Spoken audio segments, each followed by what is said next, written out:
Bien, ayer decíamos que como primer paso, digámoslo así, a los efectos de lo que tenemos por delante en el semestre, tenemos que aprender o trabajar muy bien con lo que es el reconocimiento o manejo y diferenciación entre estructuras o sistemas isostáticos, hiperestáticos o mecanismos, sean locales, parciales o totales, ¿no? Entonces hay que hacer varias verificaciones en ese sentido. La primera, que diría yo que es la más fácil, es verificar si hay en términos numéricos restricciones suficientes para estabilizar la estructura. Si hay más de lo necesario, pudiera ser entonces que estemos en un caso de hiperestaticidad, o pueden haber algunos apoyos que sean o restricciones que sean eh, como redundantes, pero en el sentido de que no contribuyen en lo que, digamos, son superfluos, entre comillas, ¿no? Pensando en elementos, recuerden, estamos trabajando de momento con elementos perfectamente rígidos, que no se deforman axialmente y no se deforman a flexión ni a torsión ni por corte X. No se deforman, son perfectamente rígidos. Entonces, aquí tenemos, digamos, estos tres casos de acá abajo para comenzar. Y decimos aquí, digamos, para efectos de revisar justamente si tenemos número de restricciones suficientes, podemos hablar ya sí en términos muy numéricos y casi que hasta mecánicos, ¿no? Aquí podemos decir para este primer pórtico, podemos decir que tenemos tres elementos o podemos decir que tenemos dos elementos o dos chapas. Pudiéramos decir que ABC es una única chapa, entendiendo que es que no, justamente lo que decía, que son perfectamente rígidos sus componentes AB, BC. O podemos hablar también de AB como un elemento, BC otro y CD otro. Si estamos en el plano, cada uno de esos elementos tendría 3 grados de libertad. Y entonces, si hablamos ahorita, digamos, de dos chapas únicamente, pudiéramos decir que ABC es una y CD es otra y están articuladas entre sí.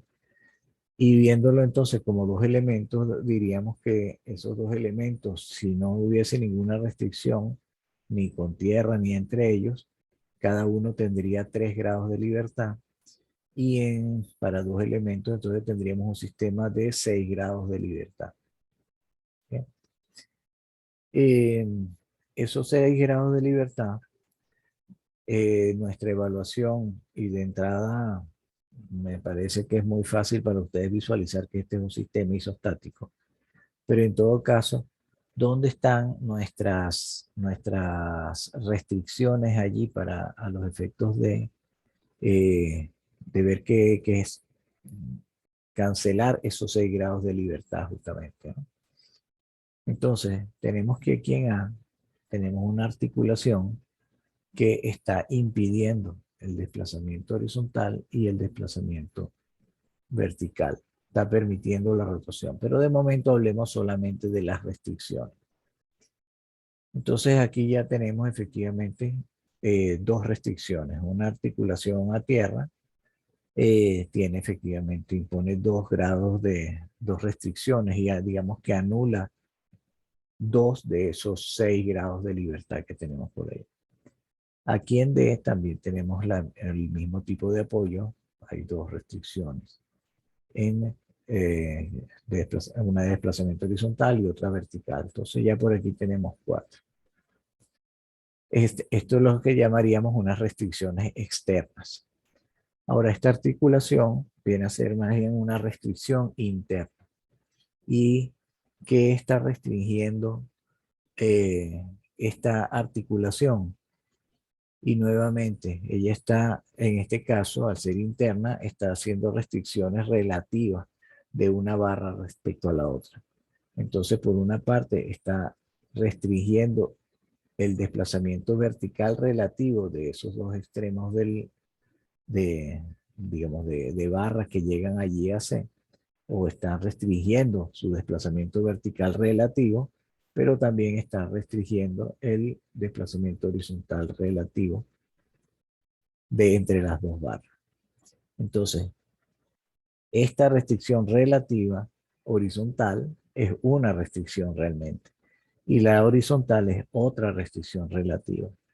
Entonces, en términos numéricos, pudiéramos decir que nuestros 6 grados de libertad, que tendrían dos chapas independientes, están cancelados totalmente o con precisión, digámoslo así, por 6 restricciones, de las cuales hay 4 externas y hay 2 restricciones internas. Ojo con esto, que el desplazamiento relativo, si bien aquí hay 4 flechas involucrando al nodo C, a las dos barras que llegan al nodo C, efectivamente la restricción es relativa, no es de uno respecto al absoluto tierra, sino son de desplazamientos relativos de una respecto a la otra. ¿Okay? Cosa similar, si pasamos al segundo caso, podemos también verlo como, en este caso vamos a verlo como que fueran 3 barras, aunque podemos, bajo el mismo razonamiento anterior, podemos verlo como 2 barras sin problema. Pero simplemente por hacer alguna diferencia, empezar a ver ese enfoque distinto, vamos a verlo como que son 3 barras. Entonces, en A tenemos exactamente lo mismo, mejor dicho, parcialmente lo mismo. Tenemos una restricción de desplazamiento horizontal y vertical, pero también tenemos una restricción de rotación. ¿Okay? Entonces, por aquí tenemos 3 restricciones ya. Por el lado del apoyo D, al igual que en el caso anterior, tenemos restricción de desplazamiento horizontal y vertical, pero la rotación está permitida. En el caso del nodo C, que está exactamente igual al de acá, tenemos también la restricción de desplazamiento relativo. Vamos a ponerlo, sí se ve bien. Y horizontal también de una barra respecto a la otra. Entonces tenemos 3 restricciones por acá, 2 restricciones por acá y 2 restricciones acá en el nodo C. Desdiciendo un poco lo que dije antes, si lo consideramos como que aquí son 2 barras únicamente, tendríamos aquí 3 grados de libertad por barra, serían 6 grados de libertad. Y entonces tenemos que a esos 6 grados de libertad, con el análisis que hemos visto hasta ahora, tenemos en realidad 2 y 2, 4 y 3, 7. Hay un excedente en restricciones, o sea que hay un grado de hiperestaticidad en nuestro sistema. ¿Okay? Sí, como originalmente dije, vamos a verlo como 3 elementos. Entonces, nuestros grados de libertad sería para 3 barras, sería de 9. Y aquí dijimos que tenemos 7. Evidentemente hay 2 que nos están faltando respecto a la cuenta original de hiperestaticidad igual a 1. Y realmente si decimos que AB es diferente de BC, y que decimos que hay una restricción relativa allí, esta restricción relativa se refiere a que ese, digamos, empotramiento de una barra en la otra impide desplazamiento horizontal relativo, impide el desplazamiento vertical relativo, pero también está restringiendo la rotación relativa de un extremo de una de las barras que llega respecto a la otra. ¿Okay? Entonces, aquí en este nodo tenemos, ahora son 3 restricciones, que sumada a las 7 que teníamos antes, ya son 10 restricciones allí. Digamos, las restricciones son 10. Y los grados de libertad originales, como sueltos, eran 9. Entonces nos queda, en términos de grados de libertad, nos está quedando un -1. o sea, un grado de hiperestaticidad. ¿Ok? Entonces, independientemente de cómo lo estemos viendo en términos del número de barras, vamos a llegar al mismo resultado. Si pasamos a este tercer ejemplo, A, B, C, D, que en principio, bueno, se parece mucho en términos de la ubicación de barras y qué sé yo. Vamos a verlo por simplicidad otra vez como si fueran únicamente dos elementos, el A, B, C y el C, D.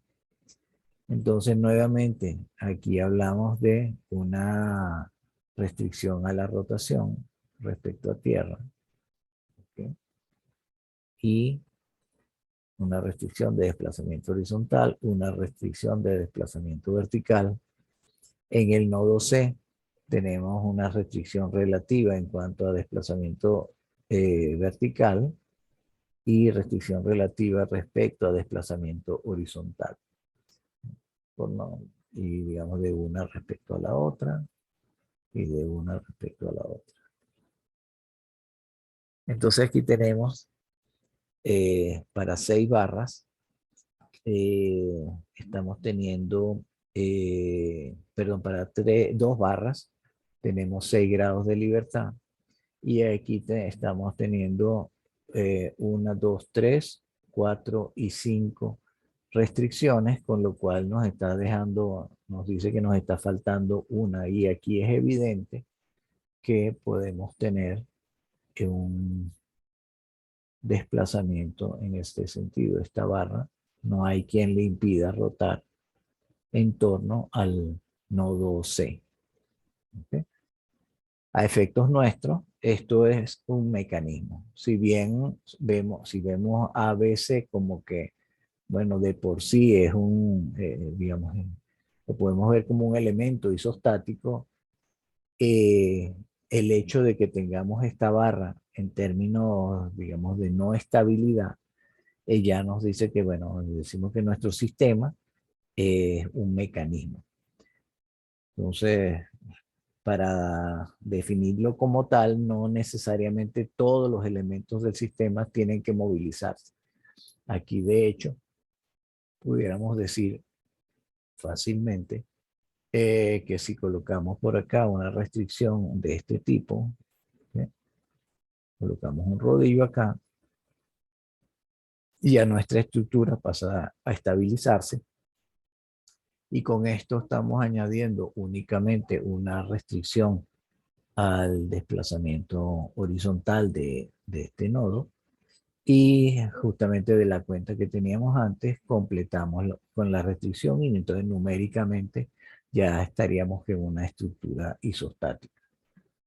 También en D podíamos colocar un empotramiento, pero ahí entonces efectivamente estamos colocando restricciones de más, entre comillas ese de más, a efectos estructurales, una estructura hiperestática, desde nuestro punto de vista de ingenieros civiles, es más saludable que una estructura isostática, pero a los efectos de solo de identificación de nuestros elementos, bueno, hay redundancia y esa redundancia estructuralmente nos conviene, pero metodológicamente para el método de las fuerzas y de los desplazamientos que vamos a estar viendo en este semestre, en principio no nos interesa llegar a tanto, sino solamente nos interesan los modelos isostáticos prácticamente.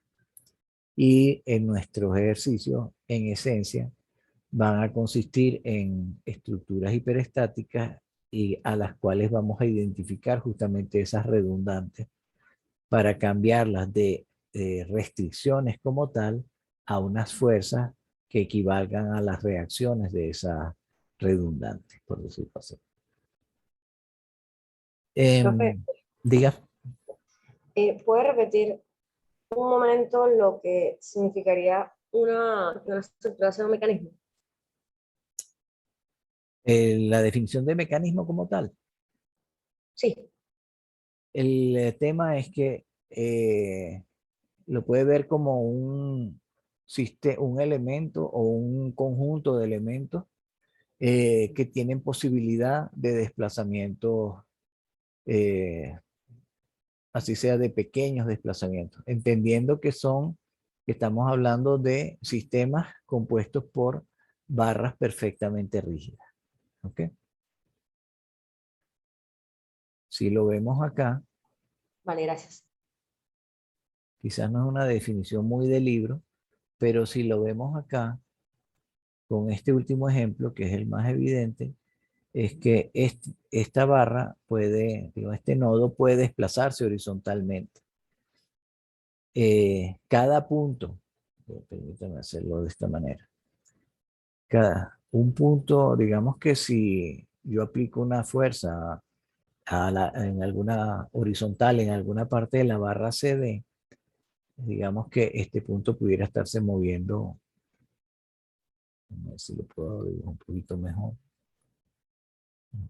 Digamos que este punto pudiera ser, si este punto se mueve algo en esta magnitud, este punto se estaría moviendo algo en esta magnitud y un punto por acá estaría moviéndose un poquito menos y otro por acá estaría moviéndose un poco más. En definitiva, lo que quiero decir con esto es que la barra CD tendría posibilidad de venirse, como decir, hasta acá. Eso está implicando realmente una posibilidad de, bueno, lo pueden ver como de desplazamiento horizontal de cada uno de los nodos, pero digamos, lo que mejor representa ese desplazamiento es, perdón, es lo rotacional, este aspecto de rotación que está teniendo esta barra o pudiendo tener esta barra con C como centro de rotación.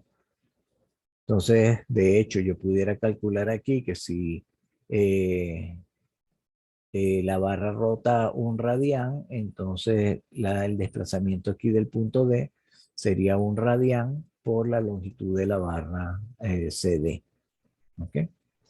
De hecho, digamos que en términos más matemáticos o trigonométricos, si lo quieren ver así, eh, todos nuestros desplazamientos los consideramos esa posibilidad de desplazamientos que sean pequeños, con lo cual el ángulo se asemeja a su tangente, por lo cual podemos justamente calcular el desplazamiento de acá como el ángulo, en radianes lógicamente, el ángulo por la longitud de ese radio hasta el punto en consideración.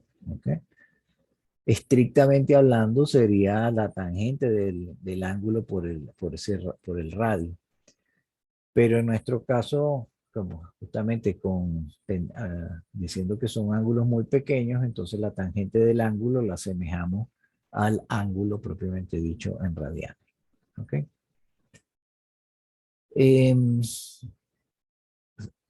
ok, vimos esto como que faltaba una restricción allí únicamente para lograr la estabilidad, ¿no? Y de hecho, esto que yo dibujé allí como rodillo es esta misma solución que está puesta por aquí. Pero fíjense que este rodillo está también añadiendo una restricción al desplazamiento, ¿verdad? Pero ¿qué problema tenemos allí?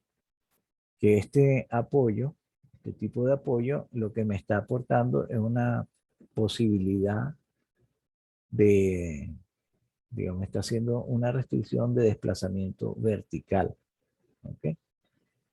Entonces, si nosotros hacemos la cuenta en términos de grados de libertad por barra y hacemos nuestra cuenta en términos de restricciones internas y externas, aquí tendríamos que si son 3 barras, tendríamos 9 grados de libertad y aquí tendríamos, digamos, si ponemos nuestra flechita, hacemos nuestro análisis, tendríamos 9 restricciones, con lo cual diríamos, ok, estamos bien numéricamente, pero justamente como lanza aquí esta advertencia, eh, estamos hablando de vínculos, restricciones necesarios y la cuestión es, ¿son suficientes?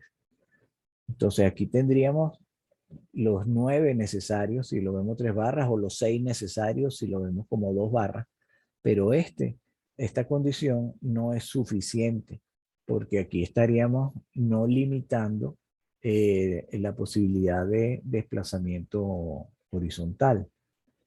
Este desplazamiento no lo estamos limitando. ¿Ok? Allí estamos, ese desplazamiento nuevamente está permitido y efectivamente podríamos pensar en justamente nuestro triángulo de deformaciones. Con esto hay que tener mucho cuidado por lo siguiente. Si lo puedo hacer por acá. Ok. Estrictamente hablando, como que hay uno puede pensar que, digamos, sí, que mi barra pudiera hacer esto, ¿no? Y que mi carrito, uno diría, bueno, viene hasta aquí, o mi patín,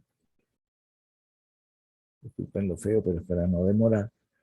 Pero podemos decir, ah, no, pero es que para poder tener ese desplazamiento, tiene que haber, aparentemente hay un alargamiento de la barra CD. La hipotenusa es más larga que el cateto CD.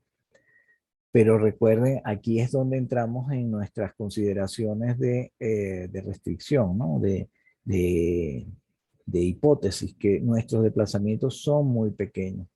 Y si decimos que la tangente es igual a la tangente del ángulo, es igual al ángulo, para esos desplazamientos muy pequeños, entonces para esa misma condición, el radio y el cateto y la hipotenusa mantienen la misma longitud también bajo esa misma hipótesis, ¿no? Y el tema es que si no lo consideran así, no lo preparé ahorita, pero podemos el próximo lunes hacer un muy breve ejercicio, inclusive con una única barra, y podemos, o creo que sí está por aquí algo, podemos tener, efectivamente, hacer un cálculo, si aquí tengo algo, donde vamos a ver la incongruencia y de hacer digamos, de considerar esto como ángulos muy grandes, digámoslo así. ¿Okay? Vamos a pasar que creo que aquí este ejemplo puede servir para eso. Ajá. Aquí tenemos el caso de una barra. Diríamos que tenemos ahí, en principio, la barra per se, son 3 grados de libertad. Y aquí tenemos en primera instancia, en el nodo A, tenemos una restricción de desplazamiento vertical, una restricción de desplazamiento horizontal, ya son 2 restricciones, y aquí tenemos una restricción de desplazamiento horizontal. ¿Sí? En términos de restricciones, efectivamente tenemos una barra por 3 grados de libertad, tenemos 3 grados de libertad para nuestro conjunto. Y hablamos de restricciones internas, aquí como consideramos una única barra, estamos en 0, y restricciones externas tenemos en A, tenemos este -2, y en B tenemos un -1, lo que nos estaría dando -3, y con lo cual diríamos que nuestro grado de libertad estaríamos en un caso de isoestaticidad, en términos estrictamente numéricos. La gracia es que si nosotros tenemos, digamos, hacemos una sumatoria de fuerzas verticales, decimos que, perfecto, aquí tenemos 5 toneladas, la única posibilidad de absorber esas 5 toneladas es en la reacción vertical en A, que aquí la tenemos dibujada, de 5 toneladas, pero evidentemente aquí no tenemos, digamos, aquí hay un efecto de rotación, un efecto de rotación,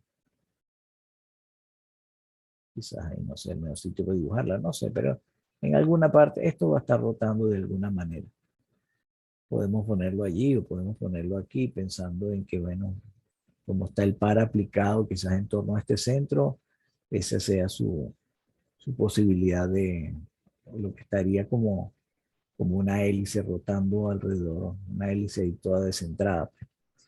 Pero el hecho es que desde el punto de vista de estabilidad, justamente es un mecanismo, porque ajá, ¿cómo compensamos esto? Si hacemos sumatoria de fuerzas horizontales, aquí tenemos nuestro primer problema. Bueno, pareciera que lo que podemos decir es que la reacción en A debe ser igual a la reacción en B, pero en sentido contrario. Bueno, eso es lo único que podemos decir ahí. Si no hay fuerzas horizontales, bueno, asumimos que pudieran ser ambas cero.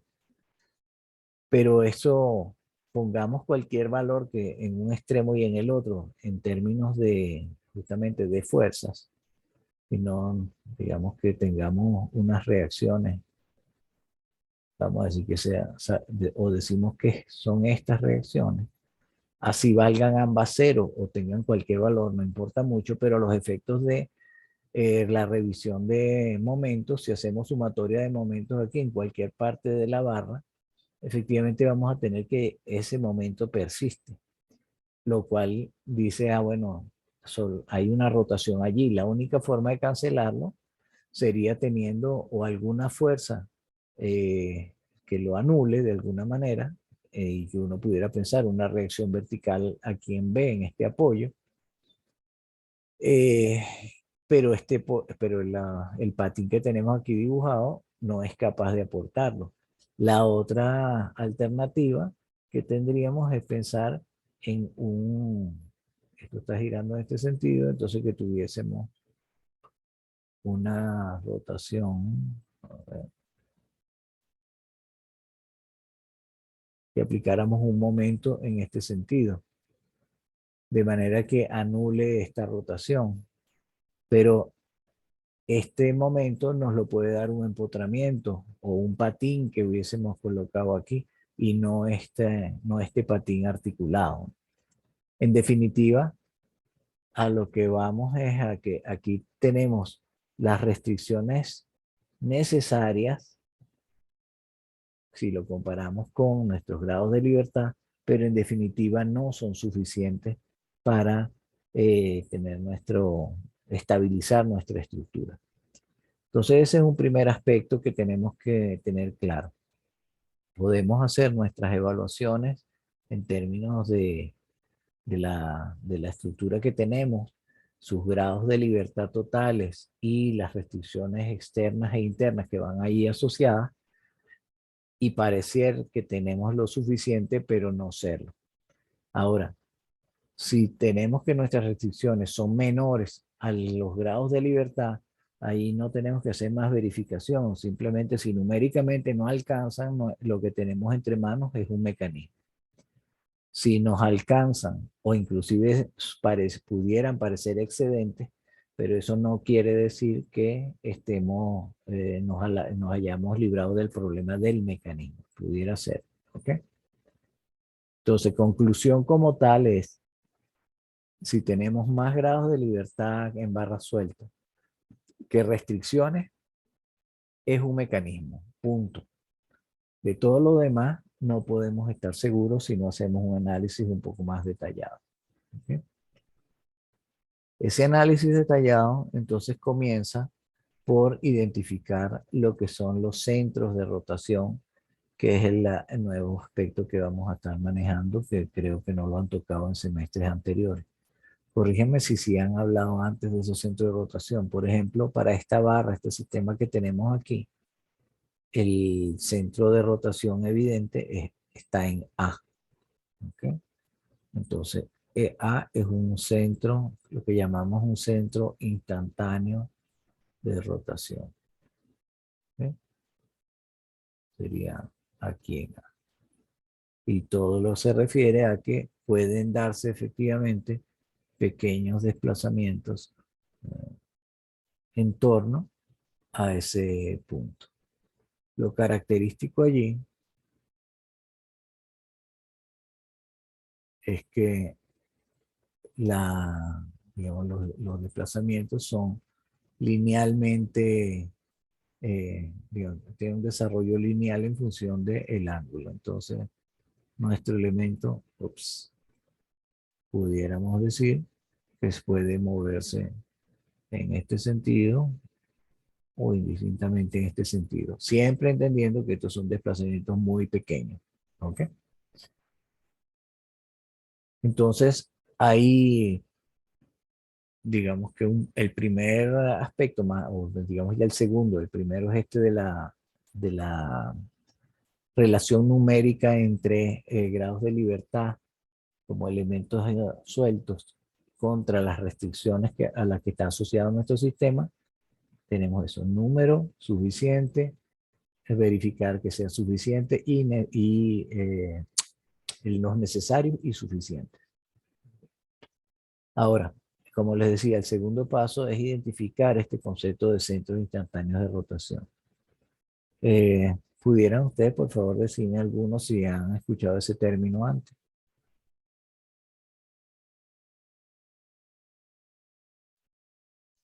No, profe. Ok, gracias. Bien. Este, a ver si por acá, permítanme un segundo.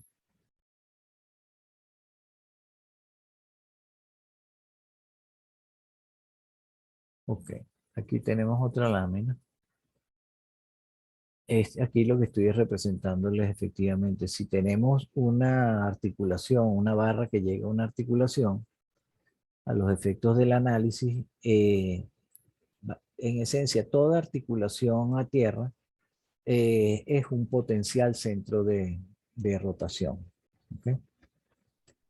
En el caso de patines como este que tenemos acá, un patín pero empotrado, con digamos, un empotramiento con patín, ese es lo que permite es traslación. Fíjense dos cosas. Si yo tengo una barra cualquiera, digamos que tenemos esta barra, ¿sí? Y yo de alguna manera, digamos, las condiciones de apoyo o lo que sea, me dicen que este punto, qué sé yo, este extremo de la barra puede moverse de, vamos a ponerlo así, puede moverse de esta manera. Y este otro extremo de esta barra pudiera moverse, vamos a poner un poco medio raro, que los ángulos no ayudan mucho. Digamos que pudiera moverse de esta manera. ¿Sí? Solamente conociendo las direcciones de los desplazamientos posibles, aquí estamos viendo que efectivamente esto no tiene una traslación pura, sino que tiene alguna posibilidad de rotación. Pero vamos a hablar justamente de ese aspecto de la rotación. Si este extremo de la barra tiene esta posibilidad de desplazamiento y este de aquí tiene una posibilidad de desplazamiento en un sentido diferente a este, les repito, eso implica que aquí tiene que estarse dando algún efecto rotacional. ¿Eh? Ahora, ese efecto rotacional, ¿en torno a qué? ¿Cuál sería ese centro de rotación? Entonces decimos que, al igual que en esto, si aquí en esta articulación a tierra decíamos que sería su centro de rotación, fíjense que los desplazamientos de todos los puntos de la barra son perpendiculares a ese centro de rotación. Se mueve mientras más cerca el desplazamiento es más pequeño y mientras más lejos, lógicamente más grande. Pero el punto es que siempre hay una perpendicularidad entre, digamos, el desplazamiento y un radial que nos lleva al centro de rotación allí. Entonces, si en este extremo de la barra tiene esta posibilidad de desplazamiento vertical, el centro de rotación de esa barra, viéndolo como,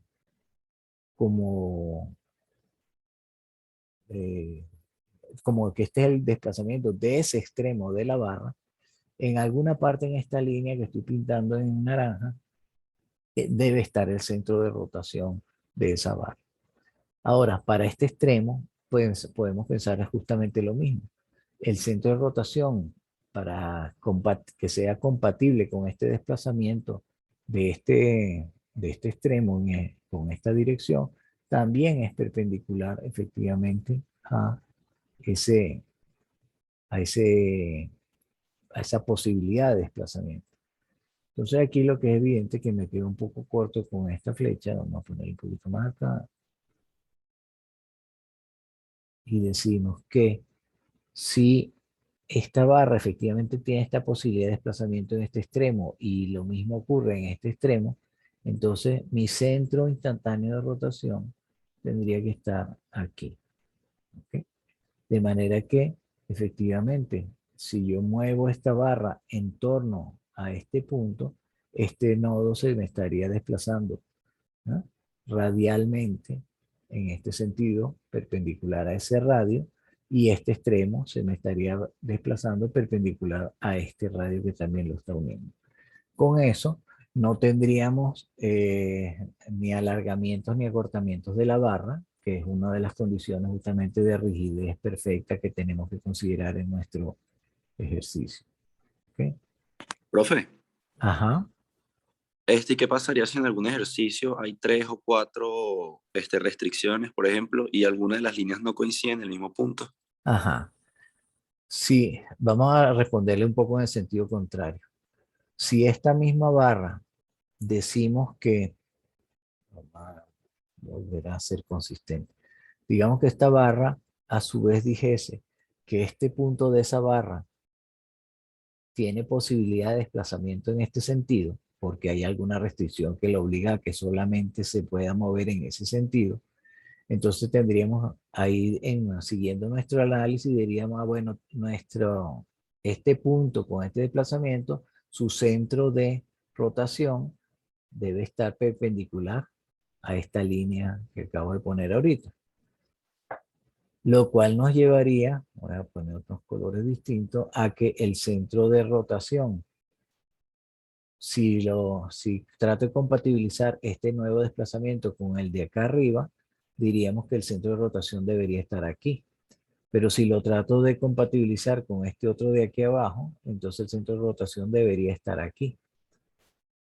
Entonces, solamente con que ya para un análisis tengamos, en este caso de esta barra, tengamos ya dos centros de rotación diferentes, o sea, que no coinciden, o sea, realmente dos centros de rotación distintos, lo que quiere decirnos eso es que ninguno de los dos en definitiva es el centro de rotación.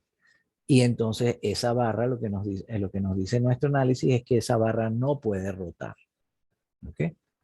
Todavía nos falta hablar de traslación, pero en términos rotacionales, que es lo más complicado de analizar, el encontrar dos posibles centros de rotación para una misma barra nos dice esa barra al final no rota. Entonces, si este fuera el caso, ni esto es el centro de rotación, ni esto es el centro de rotación, ni esto es el centro de rotación.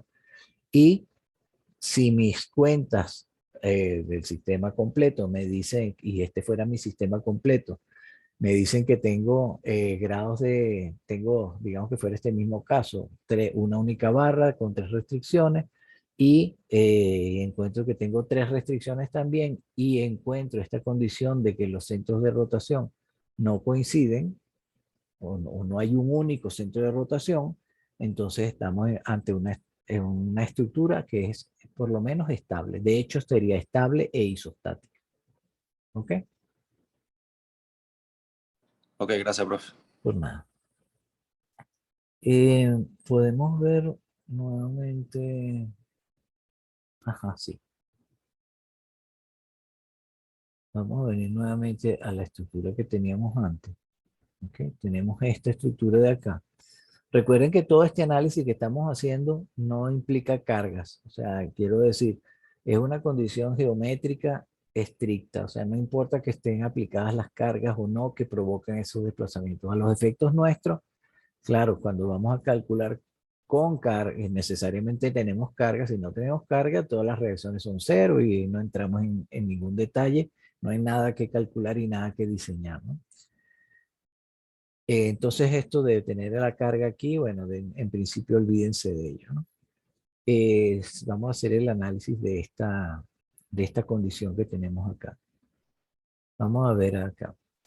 Lo primero que y siempre es lo más fácil, es que aquí tenemos que A pasa a ser, es un centro de rotación de nuestra barra AB. Entonces digamos que llamemos la barra AB como la barra 1, para no escribir mucho, ¿no? De nuestra barra 1. aunque no parezca mucho un 1 ahí. Entonces, si vemos por este lado, tenemos que el centro de rotación, esta es una opción, de hecho es la única de centro de rotación. Quiero decir, la única si solo vemos el lado izquierdo de la estructura, ¿no? Al estar articulado, esa es una opción ya de cualquier barra que caiga en A, ese sería un centro de rotación posible para esa barra. Ahora, ¿qué restricción está imponiendo B? ¿O qué posibilidad de desplazamiento está permitiendo el apoyo B? Entonces ahí decimos, bueno, la posibilidad de desplazamiento está en este sentido y podemos hablar también de lo rotacional, no está de más, pero realmente no es lo relevante, ¿no? La articulación está permitiendo esta rotación. Déjame quitar eso último, pues no enreda un poco las cosas ahorita. Como decíamos antes, si vemos ahora el extremo de la barra B, el extremo B de la barra AB, y con lo que hablamos anteriormente, decimos, bueno, el centro de rotación para, considerando este punto allí, tiene que estar en algún sitio perpendicular justamente a esta barra. Entonces, en ese sentido, tenemos esta línea, mejor quedó lo de antes, en alguna parte en esta línea debe estar el centro de rotación que haga compatible este movimiento con un movimiento como tal realmente. Ahora, como dijimos originalmente que la otra referencia que tenemos está en A y me dice que ahí está el posible centro de rotación de esa barra, este desplazamiento es compatible con ese centro de rotación. ¿Ok? Entonces, efectivamente, ahí tengo un centro de rotación posible.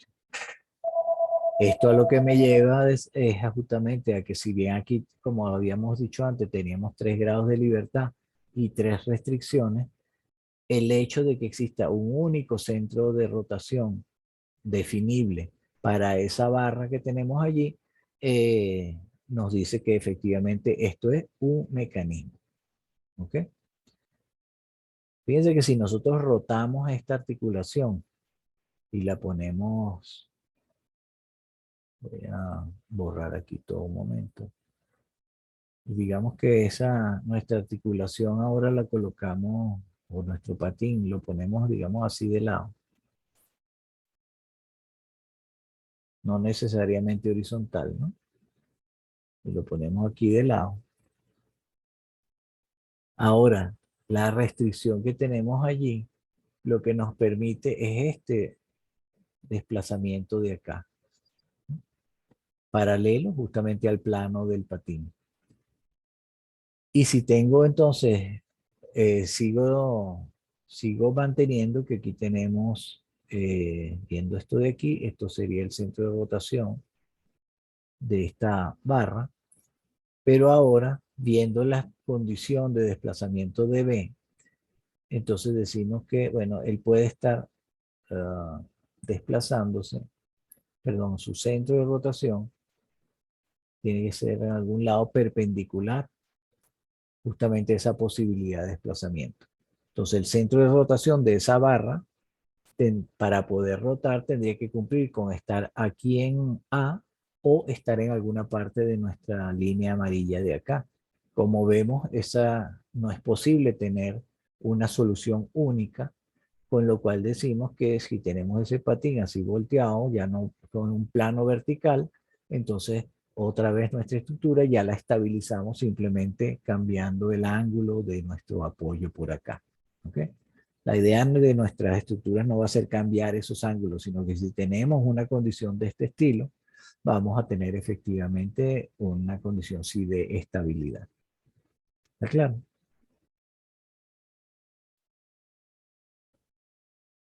Bien.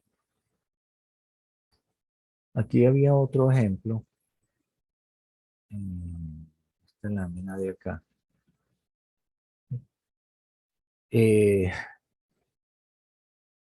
a ver qué decirles. Bueno, simplemente Vamos a centrarnos en esto que tenemos aquí. Perdón, esto que tenemos aquí. Una estructura, o sea, un único elemento y apoyado en dos patines. ¿Ok? En principio, bueno, ya el solo hecho de que esté en dos patines ya nos dice que tenemos, vamos a verlo numéricamente, una única barra, hablamos de 3 grados de libertad que tenemos que cancelarlo con 3 restricciones, ¿verdad? Pero realmente aquí, quizás no es un buen ejemplo, pero bueno, vamos a, ya que lo tomé. Aquí en términos de restricciones tenemos, hay una restricción de desplazamiento horizontal, perdón, vertical, y aquí hay una restricción de desplazamiento eh, horizontal. Y eso es todo lo que tenemos. Lógicamente ahí tenemos un mecanismo. Pero como mecanismo, en todo caso, también podemos examinar, bueno, dónde está su centro de rotación y siguiendo un poco la tónica que estábamos manejando antes, el, este desplazamiento posible horizontal nos dice que el centro de rotación que compatibiliza esta posibilidad de desplazamiento con, digamos, con la ubicación del centro de rotación que le corresponde, sería esta línea perpendicular a ese posible desplazamiento. Y si vemos el otro extremo de la barra, entonces estaríamos hablando de esta dirección. Allí efectivamente tenemos congruencia en el sentido de que aquí donde dice 0,1 o 1 es el centro instantáneo de rotación para esta pareja de elementos. ¿Okay?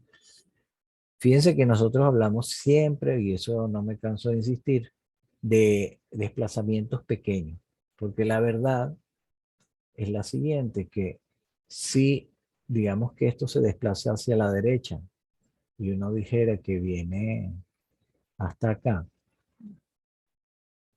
¿sí? Si decimos que viene hasta acá, ¿ok?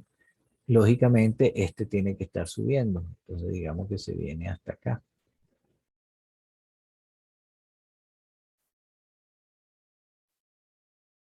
Se supone que es el mismo plano y tendríamos nuestra barra, a ver, tendríamos nuestra barra que pasaría a estar en esta posición. Sus posibilidades de desplazamiento siguen siendo esta de vertical y este horizontal. Sin embargo, si ahora analizamos dónde está ese centro de rotación, entonces decimos que aquí estaría por acá en alguna parte y por acá en otra parte. Y eso nos lleva a que el centro de rotación ahora estaría ubicado aquí. O sea, el centro de rotación se estaría desplazando de aquí para acá. Eso es un trabajo para los ingenieros mecánicos que justamente trabajan con mecanismos y no para nosotros como ingenieros civiles. Para efectos nuestros, los desplazamientos siempre son pequeños y bueno, y este es el centro de rotación y punto. No tenemos que estar analizando eso hasta dónde se movió cada cosa. ¿Okay? De hecho, para alegría nuestra, nos basta con que si este fuese una estructura que yo le coloco en un examen para hacer cálculo de desplazamiento, tal y qué sé yo, simplemente la, el planteamiento de respuesta a su ejercicio es lo que tenemos allí dibujado es un mecanismo y no estamos en condiciones y tenemos que estabilizarlo antes de proceder a calcular reacciones o desplazamientos por deformación. Porque nuestros desplazamientos van a ser eso, por deformación. ¿Ok? Cuando digo deformación, estoy incluyendo esos desplazamientos de nodos dentro de un sistema. Que pareciera ser esto, pero esto frente a unas fuerzas, digamos que aplicamos una fuerza aquí. ¿Okay? Recordarán aquello de fuerza igual a masa por aceleración. Si yo aplico una fuerza aquí, lo que voy a obtener es voy a ir acelerando esto y no voy a llegar a una posición de equilibrio, que es lo que nosotros si vamos a buscar cancelar, si tenemos una estructura estable y aplicamos una fuerza, él se va a deformar en muy pequeño grado, siempre pequeño respecto a las dimensiones de nuestra estructura, Y en términos de acción, ahí vamos a tener es acción y reacción, en el sentido de acción, el trabajo que desarrolla la fuerza externa, y como reacción vamos a tener unos esfuerzos y unas deformaciones, un trabajo que se efectúa internamente en nuestras barras. ¿Ok? Bien. Eh, ok. Entonces, en términos como de regla general, debemos tener conciencia en un primer lugar de esto. Tenemos articulaciones a tierra, sus desplazamientos, digamos, el centro de rotación corresponde justamente a la articulación. ¿Eh? Y todos los desplazamientos asociados a barras que estén unidas a esa articulación, pues lógicamente son perpendiculares a ese radio que los une con su centro de rotación, y adicionalmente son mayores en la medida que me estoy alejando del centro de rotación. Empotramientos a tierra, sean patín o no, sencillamente no rotan. Entonces, el centro de rotación de una barra que está, digamos, que tiene impedimento de rotación, está en el infinito, sencillamente. Eso ya un poco más difícil de digerir, pero conceptualmente es así. Todo rota, pero la traslación es un caso especial de rotación, donde ese centro de rotación está en el infinito. Eh, Cuando tenemos cosas como esta, un patín pero articulado, efectivamente sabemos que el centro de rotación está en en alguna parte en la perpendicular a esa posibilidad de desplazamiento, y decimos que puede estar en cualquier parte sobre esta línea, por ejemplo. ¿Ok? Cualquier parte en términos discretos, a pocos centímetros, a pocos metros, a pocos decenas de metros, pero también podemos decir que está en el infinito, pero ya ahorita sí hay un infinito acotado, valga la validez del término, porque estaría, digamos, en más, en este caso, en más menos x infinito. ¿Ok? Pero no puede, pero está, digamos, con y0. Entonces es un infinito un poquito más restringido si este fuese nuestro centro de coordenadas referenciales. ¿Okay? Todo esto que les dije ahorita, de alguna manera lo vamos a ir viendo en la medida que trabajemos con algunos ejercicios. ¿Alguna pregunta hasta allí? Todo claro, profe. No, profe. Ok. Vamos a ver muy rápidamente este caso que tenemos aquí. De hecho, está parcialmente, o sea, numéricamente resuelto, pero vamos a repasarlo allí, ¿no? De hecho, déjenme ver algo aquí de... Sí, ya está totalmente hecho. Ok. Entonces vamos a hablar de aquí. Tenemos dos barras, por decirlo así. Y por lo menos así está hecho el ejercicio. Pudiéramos decir tres barras si queremos considerar el punto medio aquí donde está aplicada la carga como un nodo. Entonces ya no serían 6 grados de libertad en total, sino serían 9. Pero es la misma cosa, no tiene mayor interés que ahondemos ahorita en esas opciones. Pero el hecho es que tenemos, sí, ok, partamos de lo mismo como lo se está resuelto aquí. Dos barras por 3 grados de libertad son 6 grados de libertad. En restricciones tenemos por una parte, aquí tenemos restricción a desplazamiento vertical, restricción a desplazamiento horizontal. Nuestra una posibilidad es de rotación. ¿Okay? Dos restricciones por allí. Aquí tenemos también restricción de desplazamiento horizontal, restricción de desplazamiento vertical, dos restricciones allí. Y aquí tenemos una articulación allí intercalada que nos impide el desplazamiento vertical relativo, pero también nos impide nuestro desplazamiento horizontal relativo. Hasta ahora yo he comenzado haciendo las externas porque son como que las más fáciles, pero mi recomendación para con ustedes y por lo que vamos a ver en casos sucesivos es que es preferible hacer la contabilidad más bien de lo interno primero y lo externo al final. Y luego veremos la diferencia, porque según como los contemos, no es que nos va a dar distinto, sino que a algunos les es más fácil visualizar las restricciones internas de una manera y las externas de otra. Ya verán cuál es la dificultad de verlo de una manera o de otra. Bueno, el punto es que si hacemos nuestra contabilidad, decíamos, teníamos dos restricciones por acá, dos restricciones por acá, y aquí hay dos restricciones nuevamente. Entonces tenemos dos restricciones internas, se refieren a las que están en B, y 2 más 2 restricciones externas que son A y C. Esto nos da un balance de 0, o sea que aparentemente tendríamos una estructura isostática. ¿Okay?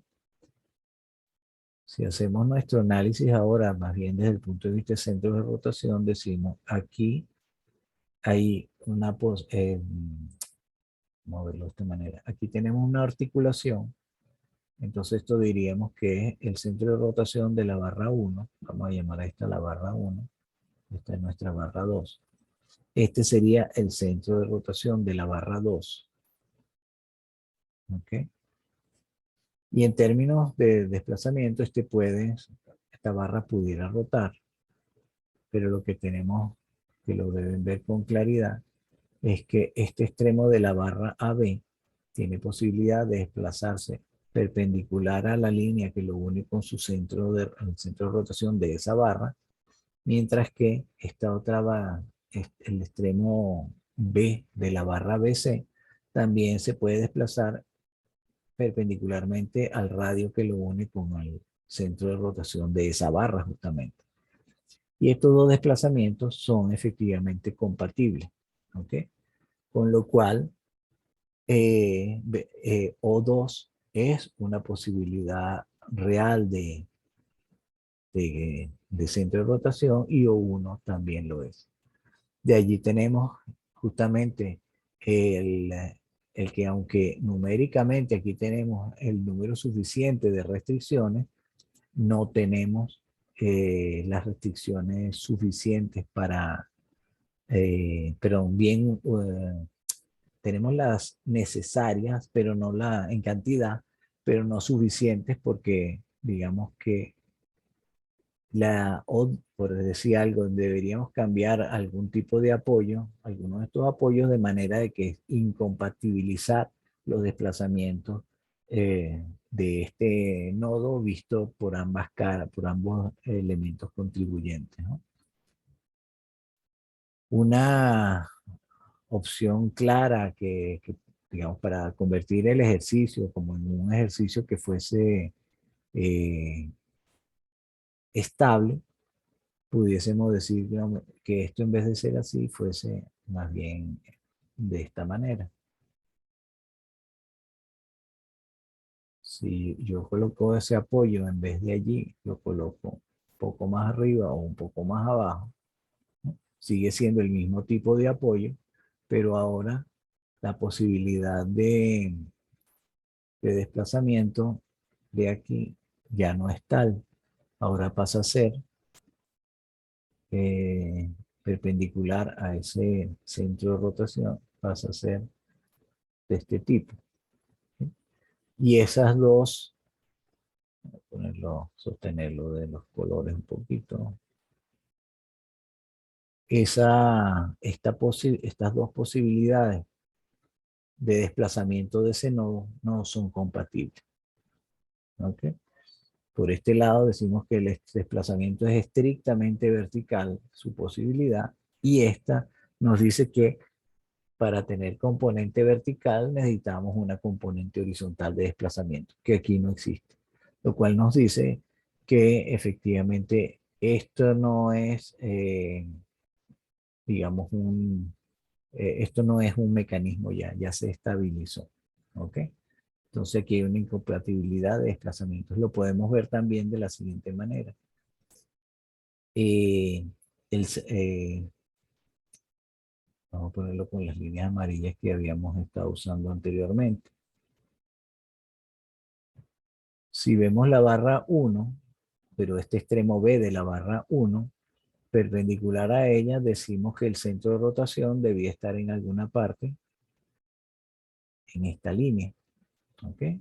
A los efectos de compatibilizar este desplazamiento B. En alguna parte de esto debía estar O1. Ah, bueno, y efectivamente aquí nos dice que sí, ahí debe estar, ¿no? Si lo vemos por este lado,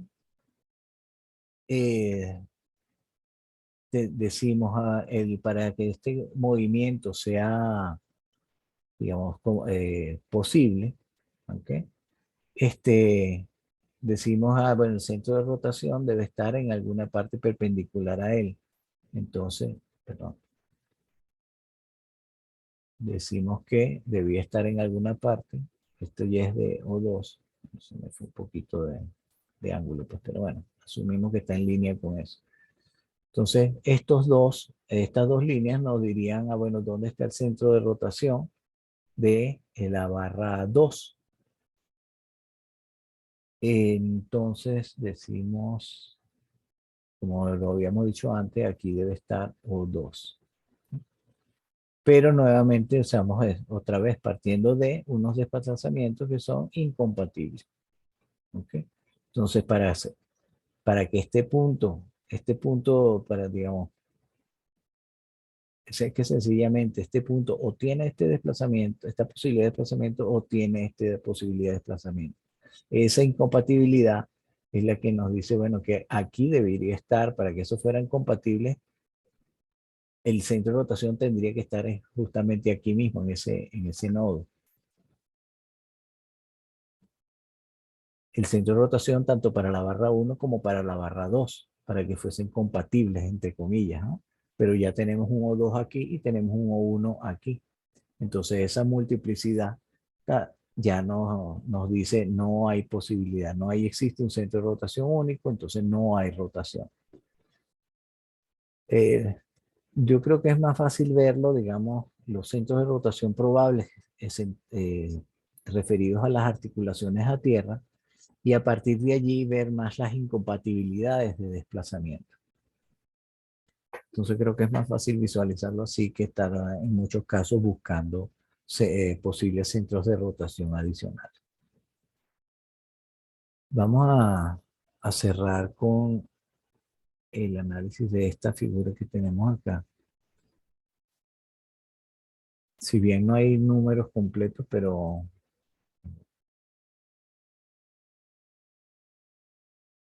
bueno, aquí está la misma figura y con nombres, así que es un poquito mejor. Ah, mire, esto está en el Lambda, que está en el aula virtual, que se lo coloqué en la página 44. No por hablar mal de la literatura, pero en esa versión que está escaneada en aula virtual hay uno que otro ejercicio. En realidad yo solo encontré uno, tampoco es que me he puesto a buscarlo, ¿no? Apareció casi que por casualidad. Pero hay algún ejercicio que tiene algún error y bueno, si lo descubren, pues sería muy bueno, pero la verdad es que a mí se me olvidó y sí está corregido en versiones más recientes del Lambda. No recuerdo en dónde está, si se me atraviesa se los comentaré. Bien, vamos a hacerle a esta estructura un análisis a ver qué nos va dando en base a lo que hemos hablado hasta ahora, ¿no? Entonces, en primer lugar, hablemos vamos a poner aquí, okay, digamos que vamos a hablar de otra vez barra 1, vamos a hablar de todo este conjunto como la barra 2. Si les parece bien, toda esta barra EFG, vamos a hablarle como una tercera barra. Y esta una cuarta barra. ¿Ok? A ver si puedo por aquí importar alguna cosita que nos pueda ser útil. Sí.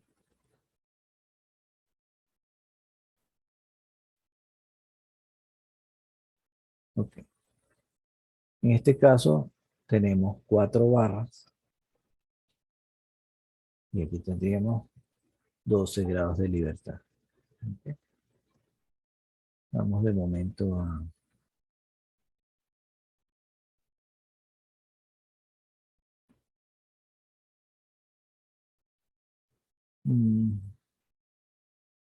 Sí, vamos a manejar estos términos. Bueno, hay una cosita cuando le hablamos de la número de restricciones, eh, hablamos de las restricciones internas, si bien es claro que A está imprimiendo, y por favor me corrigen si algo no es obvio. En A tenemos restricción de desplazamiento horizontal y de restricción de desplazamiento vertical. Aquí tenemos una restricción de desplazamiento en este sentido. Aquí tenemos vertical y horizontal. Y aquí tenemos una restricción de desplazamiento vertical. Eso es fácil verlo para las externas, ¿no? Para los internos, y aquí vienen las... Hay un par, hay una realmente, creo que es una sola ecuación que aparece, una o dos ecuaciones que aparecen en la literatura, que son 2 por n-1 y 3 por n-1, se refieren las 2 por n-1 se refiere a las articulaciones, en- y las 3 por n-1 se refieren a los empotramientos, ¿no? O sea, nodos que corresponden a empotrados como el nodo C en este caso, o como el nodo F, aquí en donde estaría, si bien es una combinación de interno o externo, ahí es donde valdría la pena, digamos, comenzar como les estaba recomendando o hacer la contabilidad como primero las internas y luego las externas. Vamos a aprovechar este ejercicio para ver un poco esa diferencia. ¿Ok? Entonces, en principio, bueno, voy con mi recomendación de una vez. Para evaluar un nodo como tal, en términos del número de restricciones que van asociadas, yo creo que la mejor opción es la siguiente. Párense, hagan como que se paran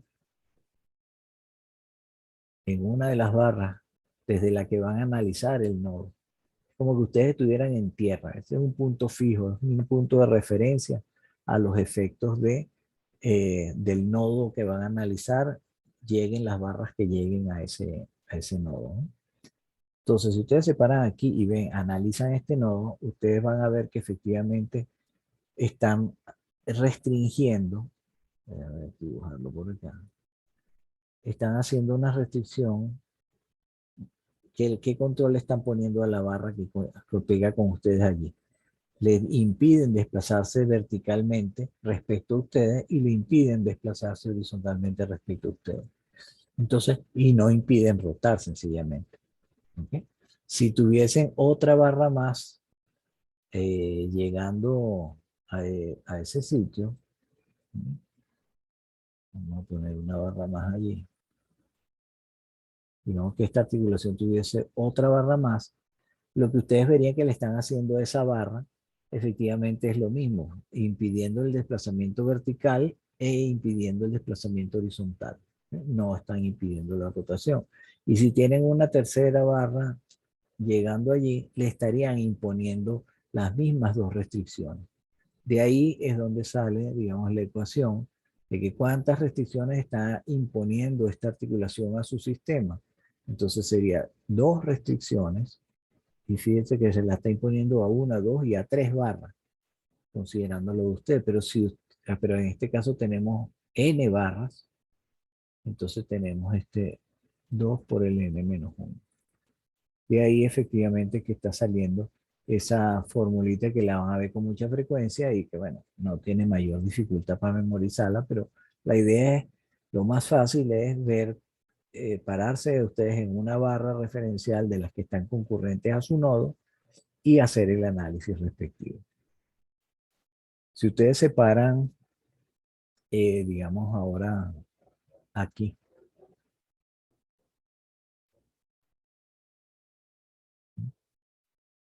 para analizar el nodo F, porque consideren que EF es una barra y FG es otra, Entonces ustedes allí están notando que olvídense del apoyo que tienen. Estamos viendo como si fuese una restricción interna que después le vamos a dar, añadir una restricción externa.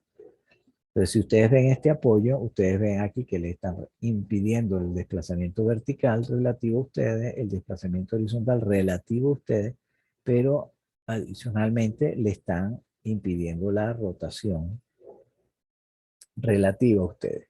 ¿Ok? Entonces, ustedes en una barra de referencia, con una barra que está empotrada, ustedes le están imponiendo 3 restricciones. Si tenemos una barra adicional que llega a ese nodo, también empotrada, va a estar imponiendo esas mismas 3 restricciones.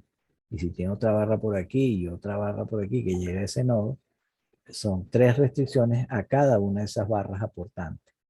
En definitiva, lo que están imponiendo en términos de restricciones es efectivamente 3 restricciones por n-1 barra que tiene su nodo. ¿Okay? El visualizar esto de esta manera es relativamente, yo creo que es mucho más práctico, porque imagínense que ustedes tienen ahora un nodo en estos términos.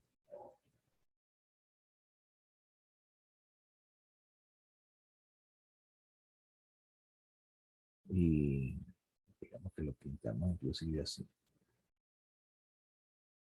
Y ustedes quieren ver esto como un único nodo, porque estos pedacitos realmente no son, ¿cómo se llama? No son representativos, está todo en un único nodo realmente. ¿Okay? Que de hecho, esto que tienen aquí puede verse como esto, es equivalente a esto que está aquí. Una única articulación, fíjense que aquí esta barra está empotrada con esta. Aquí esta está empotrada con esta. Y todas entre ellas hay restricciones de desplazamiento vertical y horizontal, como lo hay aquí. Pero y aquí, esta puede rotar respecto a estas dos y respecto a esta también, y esta puede rotar respecto a todo prácticamente. Y es lo mismo que puede ocurrir aquí. Estas dos rotaciones son totalmente permitidas por esta única articulación. A final de cuentas, esto o esto es lo mismo. La gracia es que si ustedes efectivamente se paran en cualquiera de las barras, ¿no? Y hacen su análisis, puedes decir, ah, bueno, a esta barra le estoy imprimiendo 3 restricciones, a esta 2 y a esta 2. Entonces yo digo, ah, bueno, ¿cuántas restricciones hay en este nodo? 7. Si yo me paro en esta barra, perdón, aquí, vamos a ponerlo ya que empezamos con esa moda. Si yo me paro aquí, puedo decir que a esta barra de aquí le estamos impidiendo el desplazamiento horizontal y vertical. ¿Sí? Entonces a este le estoy imprimiendo 2 restricciones. ¿Okay? A esta barra le estoy imprimiendo 2 restricciones. A esta barra le estoy imprimiendo 2 restricciones. Pero ¿qué problema tengo aquí? Que aquí me dio 7 y de momento aquí tengo 6. ¿Qué otro problema, qué otra cosa que me está faltando aquí que no me está dando el mismo 7? 10, 9, 8, 7, 6, 5, 4, 3, 2, 1. Nadie habló. La restricción que aquí está faltando es esta rotación relativa entre estas dos barras que está impedida. Pero si yo estoy parado aquí, puedo ver efectivamente, esta barra amarra a esta en términos de rotación. Entonces, esa es una restricción adicional que tenemos allí internamente. Y con eso tenemos nuestras 7 restricciones que están ahí. Para esto, ustedes pudieran decir, ah, bueno, son n menos una barra de las que llegan como articuladas y 3 por n menos una, pero n ahora es las barras que llegan empotradas. Entonces, pueden tener 1000, bueno, quizás no tantas como 1000, pero No hay una cantidad de fórmulas. Tener una fórmula para cada caso, siempre les va a salir el caso para el cual no tienen una fórmula, ¿no? Entonces, lo que quería era mostrarles esto por una parte de cómo es la visualización efectiva de esas restricciones, ¿no? De momento pueden acordarse de este 2 por n-1 y 3 por n-1, que sí son como los más comunes. Bien, entonces, volviendo a nuestro ejercicio para terminar por hoy. En cuanto a restricciones internas, decimos que por aquí tenemos dos restricciones internas. Déjenme cambiar el color algo. Aquí tenemos dos restricciones internas. Aquí también tenemos dos restricciones internas. Aquí tenemos dos restricciones internas, perdón. Aquí teníamos dos externas. Aquí teníamos una externa. Esta vez me dejarlo para dentro de un ratico. Aquí tenemos una externa. Vamos a ver estas internas. Aquí decimos, si nos paramos aquí, vemos que estamos restringiendo digamos, tres restricciones a la barra CE y tres restricciones a la barra CD. Pero eso sí lo vemos como tres barras. Si lo analizamos de momento como una única barra, a esto, o sea, es una única barra y para nosotros es como que fuese una chapa que está articulada en B, en E y en D. Y no tenemos que hacer mayor análisis allí. Fíjense que nosotros comenzamos aquí diciendo que eran 4 barras. Entonces, efectivamente, todo esto es una barra.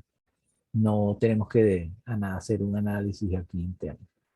Y efectivamente, si vemos todo esto, como lo estamos diciendo, como una única chapa también, esta restricción que está aquí, digamos, de que está una parte empotrada con la otra, que sería una restricción interna, tampoco necesitamos analizarla y visualizarla. Y esta restricción que está acá, lo que está impidiendo es desplazamiento horizontal y vertical a la barra o a esta plancha EFG. ¿Ok? Voy a borrar los círculos que puse por aquí. Entonces ya tenemos interna esta no cuenta, esta no cuenta, pues la contamos como una única barra. Y aquí hay dos más. En definitiva tenemos por acá 2, 4, 5, vamos a contar las internas. 2, 4 y 6. Aquí tendríamos 6.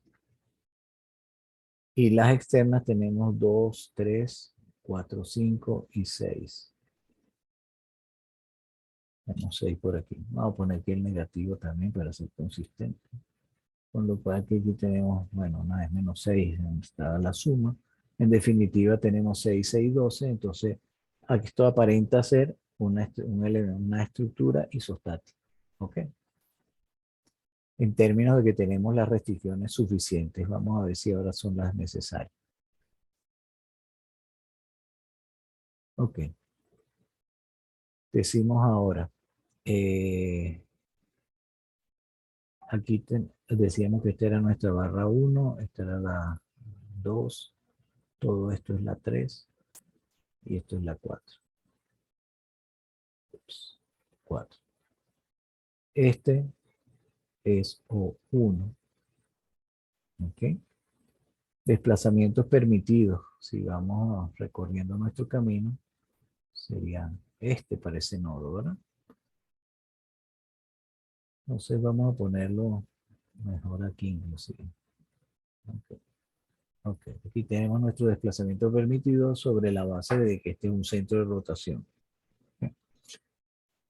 Otro, vamos a seguir en ese orden más o menos. Aquí tenemos el desplazamiento permitido para la barra BCDE.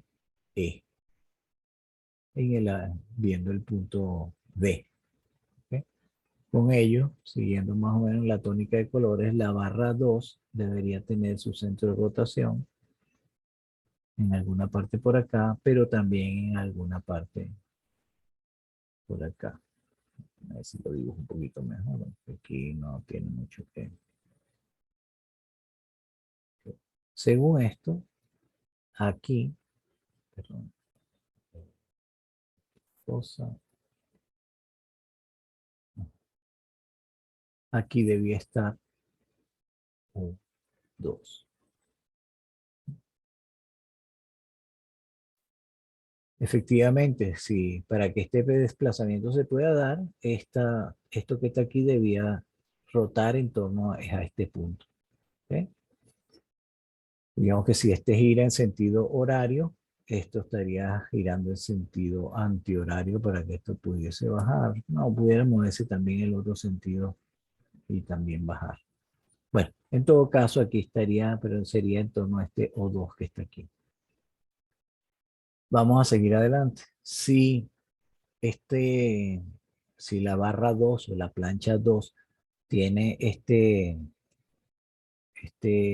centro de rotación, entonces el punto este E debía estarse moviendo eh, perpendicular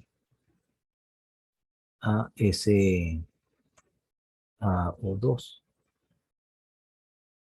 Y lo que quiere decir que en su centro de rotación debía estar en algún lado por aquí, ¿no? Ah, bueno, ok, eso es posible. O2 aquí, entonces esta figura T puede moverse en torno a O2. Hasta allí no hay ninguna incompatibilidad, ¿verdad? Pero cuando Profe, vemos, dígame.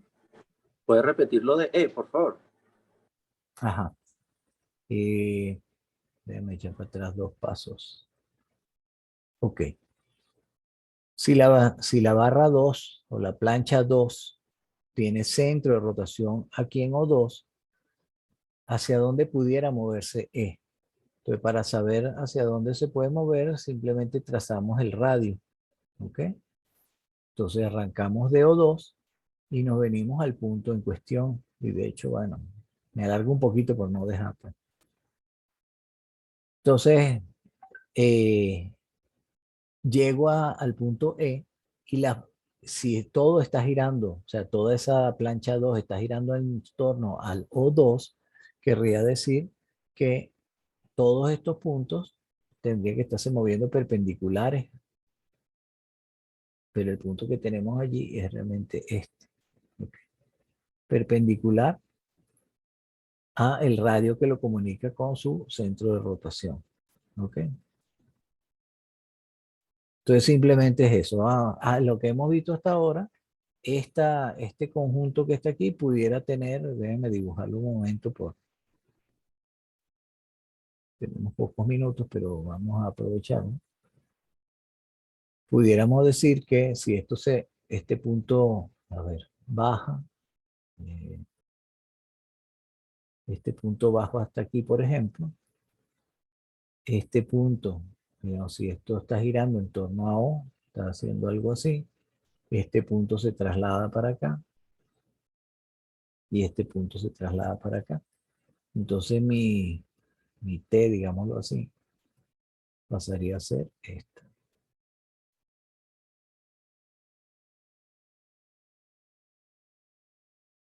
Ahí está mi T posible de desplazamiento, ¿ok? Eso es compatible con este desplazamiento de B, dado que O1 está aquí. ¿Ok? Es un posible. Ahora, venimos a lo siguiente. Déjame borrar ese. No, mentira, no voy a borrar nada. Vamos ahora a la barra 3. El punto E es parte de la barra 3. ¿Ok?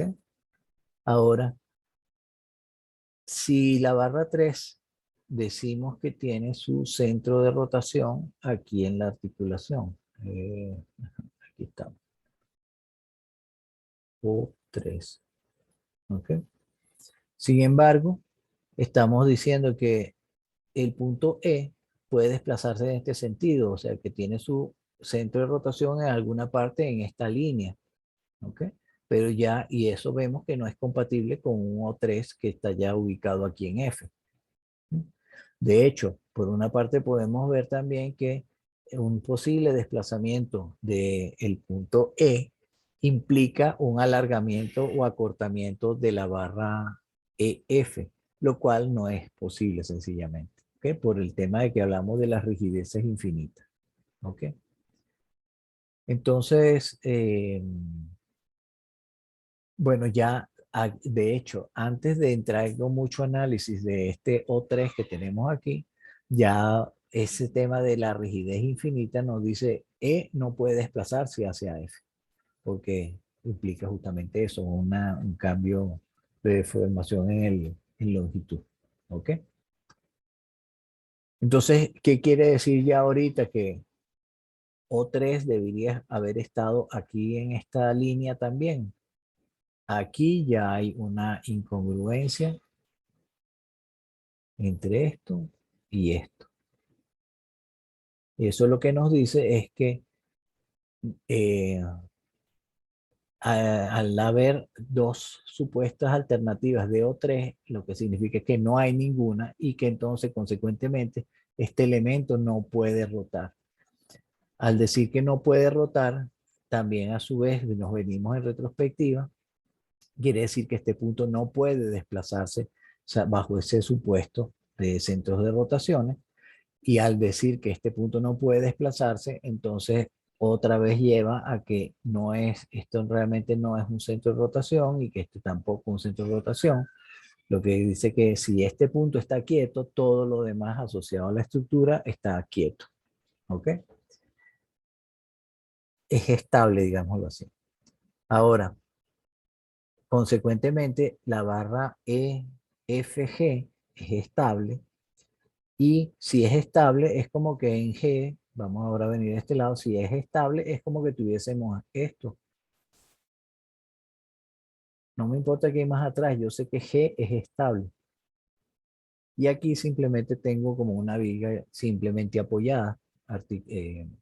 Y bueno, y por definición, la barra simple, no por definición, simplemente porque es claro que es así, una barra simplemente apoyada ya es isostática como tal, ¿no? De todas maneras, vamos a continuar con ese análisis. Si decimos que este punto es estable, este pasaría a ser el centro de rotación de la barra 4, ¿ok? Porque todo esto ya es estable, este pasaría a ser su centro de rotación, pero el tener una posibilidad, en teoría, de desplazamiento aquí horizontal, me dice que el centro de rotación para este extremo de la barra debía estar en algún sitio, en una perpendicular allí. Me dice que allí debería estar o el centro de rotación de la barra 4. Pero resulta que yo nuevamente tengo mi incompatibilidad aquí. Dice que O4 está aquí y que O4 está en esta dirección y no hay forma de compatibilizarlo como originalmente sí habíamos compatibilizado este O2 con este posible desplazamiento, con este posible desplazamiento y con este posible desplazamiento.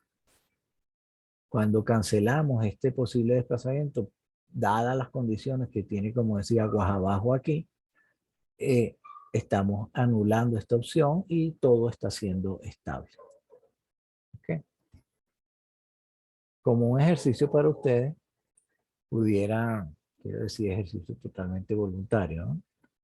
Pudiera resolver este mismo ejercicio, pero viniéndose más bien de izquierda, perdón, de derecha a izquierda y van a ver que encuentran la misma solución, por decirlo así. Esto pareciera un mecanismo con el que este pudiera moverse. Fíjense una cosa, vamos a, no nos va a llevar unos pocos minutos.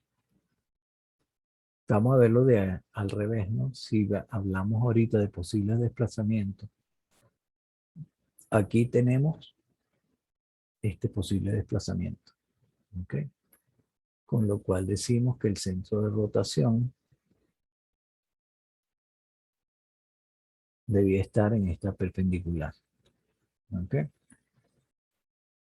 De allí no tenemos mucho más. Cuando hablamos, nos venimos hacia en G, bueno, lo que sabemos que tiene que haber compatibilidad de desplazamiento, pero como no sabemos en qué parte de esta vertical está ese centro de rotación, bueno, no podemos definir, seguimos un poquito más allá en el camino. Cuando llegamos aquí, si decimos de allí, tenemos habíamos dicho que esto era 1, esto era 2, todo esto era 3 y este era 4. Aquí decimos que tenemos O3. Si ahí tenemos a O3, entonces tenemos lo siguiente. Vamos a venirnos con los posibles desplazamientos. Si este es O3, en G tenemos este posible desplazamiento radial. Y aquí tendríamos este posible desplazamiento. ¿Okay? Ambos perpendiculares al radio que los une con su centro de rotación, por supuesto, ¿no? Ahora,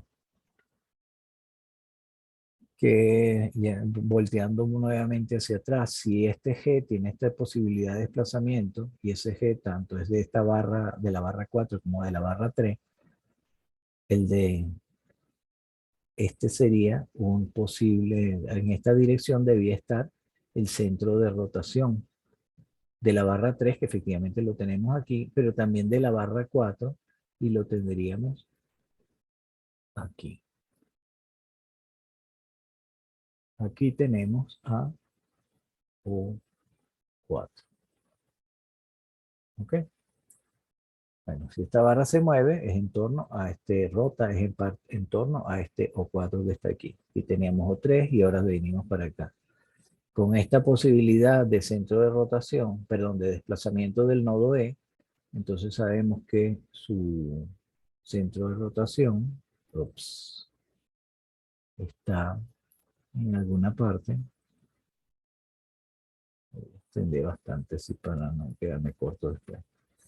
El centro de, bueno, si vemos E por la derecha, decimos que el centro de rotación de la barra 3 debe estar en esta línea amarilla, pero efectivamente la tenemos aquí en O3, no hay mayor problema. Pero de la barra 2 también debe estar en esta dirección en alguna parte. ¿Ok? Vamos a escribirlo por aquí, que en alguna parte de esto debe estar O3. Vamos a seguir recorriendo nuestra barra y decimos, bueno, este punto de la barra 3 solo puede desplazarse en este sentido. ¿Y eso qué nos dice? Bueno, que perpendicular a esta dirección tenemos en alguna parte, a ver si puedo hacerlo con un poquito más de precisión, peor. En alguna parte en esta dirección decimos que está O3. Teniendo estas dos direcciones, eso nos lleva a decir que aquí tendría que estar O3. Ojo que no es una articulación, no es un punto simplemente. Ajá. Y si ya tenemos O3 definido, bueno, este desplazamiento es compatible con esto, con este centro de rotación, este también, y B debería ser también, digamos, debería ser también compatible, su desplazamiento, digamos, debe ser compatible y perpendicular al radio que lo está uniendo con su centro de rotación. Que tendría que ser algo, un desplazamiento que está más o menos perpendicular en estos términos. ¿Okay? Y estos tres desplazamientos que tenemos aquí son compatibles con este O3 que teníamos por acá. Ahora nos venimos a la barra siguiente. Aquí decimos que aquí está O1, pues está articulado allí, y su desplazamiento necesariamente debería, digamos, de B, debería ser, vamos a poner otro colorcito por aquí, más así, perpendicular, debería ser en estos términos, perpendicular justamente a la línea que lo une con su centro con el centro de rotación. O1 debe estar por acá. Me diría que O1 tendría, para compatibilizar todo esto, para este punto, debería estar aquí, aquí, lo cual me diría que allí debería estar O1, pero dice, ya tenemos un O1 aquí y no es posible compatibilizarlo. Entonces, dos centros de rotación diferentes para la misma barra no es posible, quiere decir que no, esa barra no rota. Y por el otro lado, o digamos la otra visión, es estos dos desplazamientos son incompatibles. O tengo desplazamiento en este sentido o tengo desplazamiento en este sentido. ¿Ok? Con lo cual decimos que efectivamente esta no puede rotar, con lo cual esto no se puede desplazar. Y si este desplazamiento no se puede dar, entonces esto ya no es un O3, porque ya no hay posibilidad de efectuarlo. Entonces esta barra pasa a ser estable, con lo cual este desplazamiento no es posible, este tampoco. Entonces digamos que este último encadenamiento aquí me está trancando toda la estructura en definitiva. Con lo cual, dado que aquí tenía numéricamente la suficiencia en términos eh, de grados de libertad y restricciones, que me dice que es isostático, y mi análisis de centro de rotación también me termina diciendo que esto es isostático. ¿Sí? Hay un último tema asociado a este que vamos a seguirlo viendo después, que tiene que ver con compatibilidad de desplazamientos, pero ya en términos numéricos. Eso lo veremos en otro ejercicio. De hecho, para quienes quieran adelantar un poco, este ejercicio también está en el lambda que les pasé, en el primer tomo, en la página 62. Realmente esta es solo parte de la estructura. Y en esta y el problema es más bien de incompatibilidad numérica de desplazamiento, pero eso lo veremos posteriormente. Lo que sí le quería adelantar es que ese análisis de compatibilidad numérica de desplazamiento solo hay que verificarlo en estructuras que son cerradas. En estructuras como estas, que son abiertas, una vez que hacemos el análisis digamos, contable en términos de grados de libertad y restricciones, y de que verificamos la inexistencia de centros de rotación único para ninguna de las barras, eh, con eso tendríamos la garantía de que tenemos una estructura isostática o hiperestática, pero estable en todo caso. Si encontramos que alguna barra tiene un centro de rotación único y bien definido, compatible con todos los desplazamientos del resto de la estructura, entonces tenemos un mecanismo y ahí ya se nos tranca el serrucho y pasamos a otro ejercicio sencillamente. ¿Okay? Bien, con eso terminamos lo que íbamos a ver para hoy. Para finalizar, les diré que, bueno, vamos a hacer algunos análisis breves de estructuras de este tipo. O sea, todo esto lo vamos a analizar en términos de grados de libertad. Y en los casos que lo amerite, veremos centro de rotación. Una cosa adicional a los efectos de examen. Si digamos que, por decir algo, a ver. Ajá. Estas estructuras que están acá fueron motivo de examen, de algún examen parcial. Si la estructura es isostática, fue algún primer examen parcial. Si es hiperestática, pudo haber sido de segundo o de tercer parcial. Si de entrada ustedes, digamos, ya como que visualizan, siempre van a tener que calcular el grado de hiperestaticidad o de isostaticidad, ¿no? Si hacen numéricamente su cálculo y no se encuentran con que es un mecanismo, o sea, quiero decir, si encuentran estructura, si ven que la estructura es estable y prácticamente a la vista ya pueden sacar cuál es el grado de hiperestaticidad en caso de ser hiperestática, salvo que se les pide expresamente que hagan el análisis de centros de rotación, no tendrían por qué hacerlo, ¿no? Hay algunas cosas que son muy rápidas y se pueden evaluar muy fácilmente, ¿no? Por decir algo, por lo menos para mí, este ejemplo que está aquí, el de abajo a la izquierda, es isostático, digamos, fácilmente determinable que es isostático, pues. Entonces, de entrada, pues, entonces evidentemente este ejercicio, lo que se pidió en este ejercicio fue calcular algún tipo de, algún desplazamiento de algún nodo. En este de acá es hiperestático, de hecho hay una hiperestaticidad interna, Y lo que sí es necesario para resolver el sistema es saber de qué grado de hiperestaticidad es y colocando, eliminando algunas restricciones y cambiándolas por fuerzas, pueden llegar a un modelo isostático equivalente, por decirlo así. A manera de ejemplo, les voy a mostrar esto, ¿no?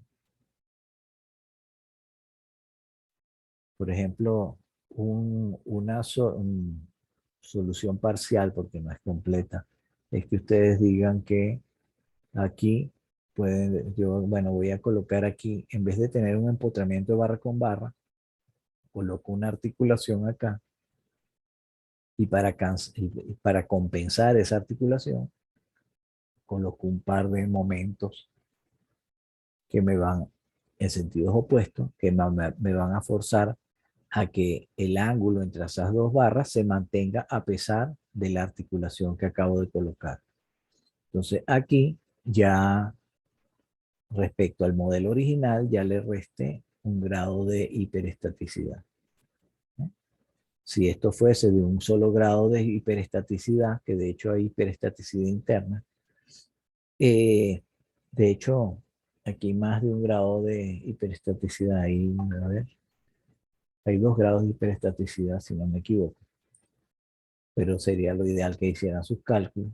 Pero si ustedes llegan y dicen, bueno, rompo eso allí, pero y además le pongo una articulación aquí, esto lo convierte en un mecanismo.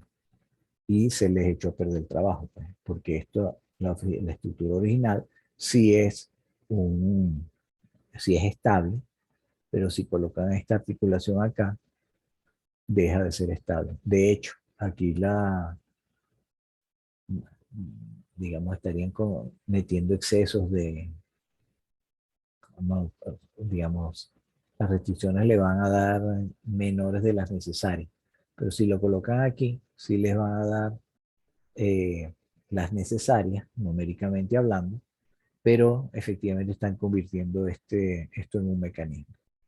Entonces, esa solución no sirve tampoco. Entonces, tienen que encontrar la manera de convertir esto en algo isostático, ¿okay?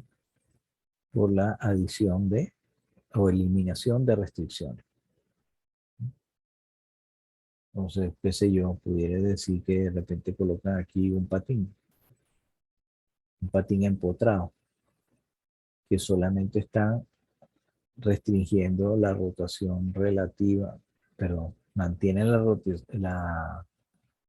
porque quiero ver la restricción que están eliminando, sería la de desplazamiento relativo. De hecho, aquí se señala como solo en un sentido, ¿no? Están permitiendo ahora el desplazamiento horizontal relativo, que aquí no estaba permitido, y lo tienen que compensar con unas fuerzas que les lleven al patín a la posición que estaba ahí originalmente. Hacia allá es hacia donde apunta nuestra materia. Bueno, con eso terminamos por hoy. Espero no haberlo saturado o sobresaturado. Y a ver.